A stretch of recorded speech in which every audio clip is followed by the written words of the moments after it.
Hello students, তোমাদের সকলকে স্বাগত। আজকে তোমাদের সেকেন্ড ইউনিট টেস্টের ক্লাস 9-এর রায় ও মার্টিন প্রশ্নবিচিত্রার বাংলা বিষয়ের মডেল সেট 9 করে দেখাবো। করা যাক।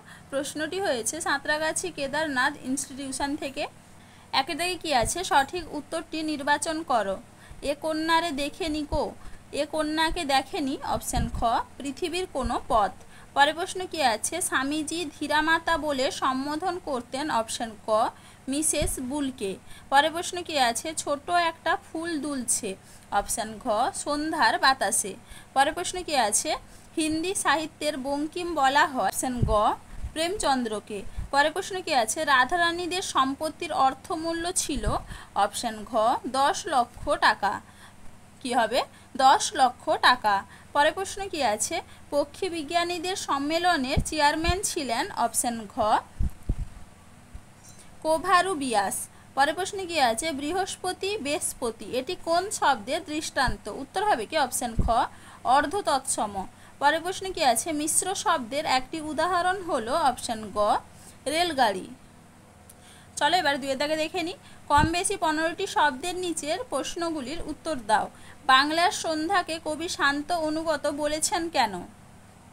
দেখে নাও উত্তরটা। কবি জীবনানন্দ দাশ বঙ্গ প্রকৃতির বুকে সন্ধ্যাকে নিঃশব্দে নেমে আসতে দেখে তাকে শান্ত অনুগত বলেছেন। দেখে নাও তোমরা আরেকবার উত্তরটা। চলো এবারে পরের প্রশ্ন কি আছে?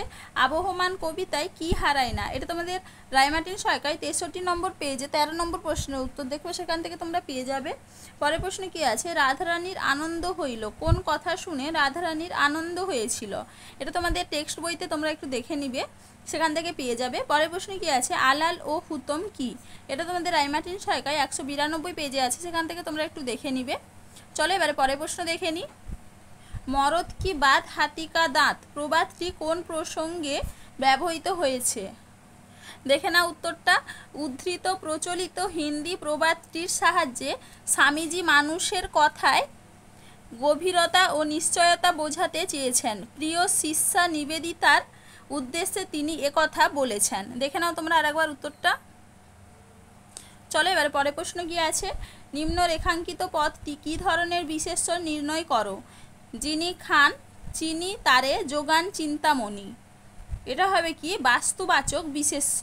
পরের প্রশ্নে কি আছে? তদ্ভব শব্দ কাকে বলে? উদাহরণ দাও। তোমাদের 52 নম্বর পেজে আছে, সেখান থেকে তোমরা একটু দেখে নিবে। তাহলে দেখো স্টুডেন্টস, এখানে তোমাদের প্রশ্নগুলির উত্তর কত নম্বর পেজে কত নম্বর প্রশ্নের উত্তর সেটা লিখে দেওয়া আছে, তোমরা একটু দেখে নাও।